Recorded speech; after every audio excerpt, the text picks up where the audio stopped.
Iya, iya. Wah, enggak. Ya.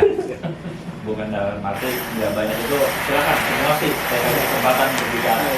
Cuma kalau dijawab dua orang dulu, dua orang kan enak. Yang pertama berkaitan dengan PBB, memang awalnya itu mengatakan ada denda 2% per bulan, dan itu berlaku selama 2 tahun. 2 tahun ini berarti 24 bulan. 24 bulan kali 2% itu 48%. Nah, itu akan berhenti di angka 48%. Jadi setelah 2 tahun denda ini sudah stop, tidak ada lagi. Jadi misalkan 1 juta, 48%-nya berarti 480. Nah, itu setelah 2 tahun itu akan berhenti di 1.480. Kesananya terus dan terus. Nah, itu sempat kita bahas juga di tingkat kota berkaitan denda tersebut, dan memang lagi-lagi itu adalah merupakan tujuannya agar masyarakat ini ada seperti apa kalau denda ini, jadi mereka kan bisa melihat nih, oh sayang gitu kalau sampai denda dan terus denda. Ya, nanti mereka akan berupaya untuk menyelesaikan pembayaran, karena mengingat memang PBB ini kan merupakan suatu kewajiban yang harus dibayarkan. Nah, oleh karena itu makanya adalah denda. Tetapi lagi-lagi pemerintah Kota Bekasi sering ada stimulan bahwasannya dalam momen-momen tertentu diberikan untuk membebaskan denda. Jadi mereka hanya bayar di tahun-tahun yang lalu ini, misalkan dari 5 tahun ke belakang, dendanya di free, bebas. Itu stimulan agar mereka mau membayar hanya pokoknya saja. Nah, ini harusnya momen-momen ini dapat digunakan oleh masyarakat juga. Pada saat ada pengurangan, bahkan penghapusan denda, silakan selesaikan saja pokoknya. Seperti itu. Nah, ini merupakan salah satu cara pemerintah Kota Bekasi untuk menggali potensi yang ada di wilayah.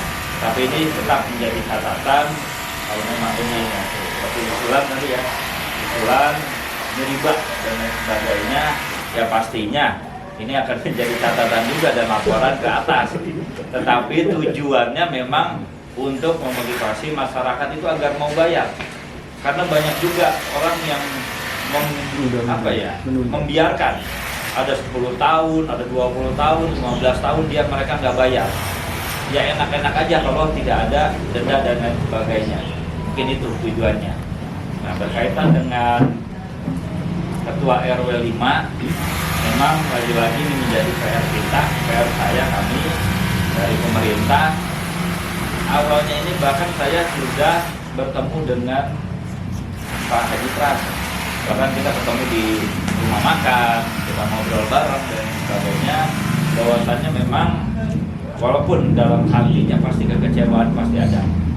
Beliau menyatakan, Pak Lurah, kalau memang ini yang terbaik dan memang ini sesuai dengan kaidah aturan atau hukum yang berlaku, saya sih ikhlas-ikhlas saja. Silahkan untuk segera dilaksanakan pemilihan dan lain sebagainya. Seperti itu. Nah, ini komunikasi ini memang dari awal pun kita sudah coba bangun hal tersebut. Cuma memang lagi-lagi di bawah ini betul kata Pak RW bahwasannya ada perpecahan. Ada perpecahan, bahkan dari pihak Posyandu, kader PKK pun sama.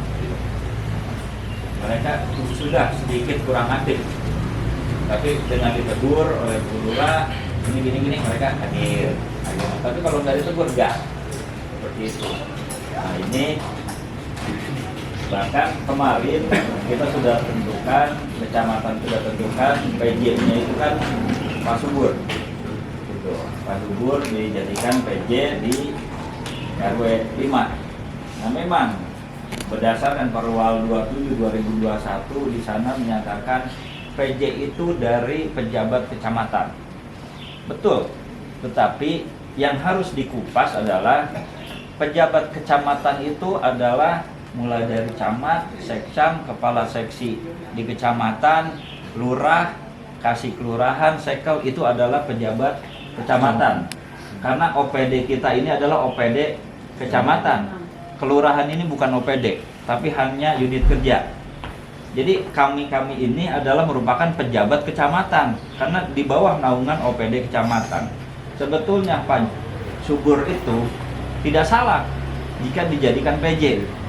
Pejabat kecamatan itu bukan berarti hanya kepala seksi kecamatan, sekcam atau camat, tetapi ini merupakan satu OPD yang memang semua garis lurus sampai ke kasih kelurahan. Seperti itu. Makanya itulah gejolak yang ada di bawah, ternyata loh Pak Subur itu bukan pejabat kecamatan. Kami sebetulnya kelurahan bersikeras Pak. Itu adalah pejabat kecamatan. Seperti itu. Cuma saya sendiri pun akhirnya kaget. Tiba-tiba dijatuh kembali. Ya mungkin hanya untuk tujuan pimpinan pasti yang terbaik lah.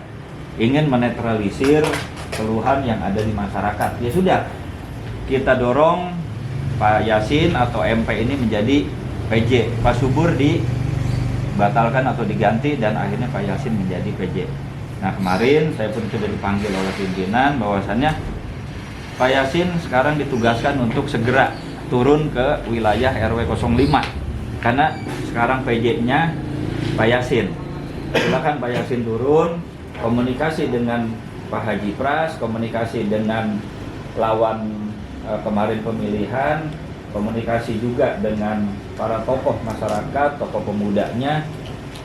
Silakan, oleh Bu Camat sudah diperintahkan seperti itu. Nah kemarin Pak Yasin di kesempatan hari Senin ketemu juga dengan saya, Pak Lurah. Saya mau sounding ke RW 05. Seperti itu. Dia bilang ya udah, ayo kapan mau turun, kita kumpulkan semua para pihak. Jangan sampai ini menggantung dan menggantung, karena yaitu jangan sampai ada hati yang terluka ya. Ya, jangan sampai ada yang terluka, karena pada saat ada orang-orang yang dikecewakan, ini akan semakin besar bola panasnya dan semakin besar. Nah, adapun berkaitan korelasinya dengan perwal tersebut, karena perwal ini memang sudah digodok di tingkat baik itu legislatif dan eksekutif, yang pastinya menjadi dasar utama kami pihak kelurahan dan kecamatan untuk menerapkan perwal tersebut.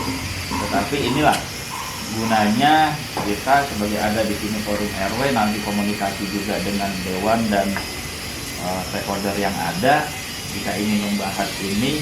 Ya ini ternyata perwal ini menurut para ketua RW berdasarkan forum RW ada kekurangan-kekurangan yang memang harus diselesaikan seperti itu ya. Tapi kami lagi-lagi kelurahan dan kecamatan pasti bekerja berdasarkan aturan atau perwal yang ada. Seperti itu. Mungkin itu dulu. Baik, terima kasih Pak Lurah.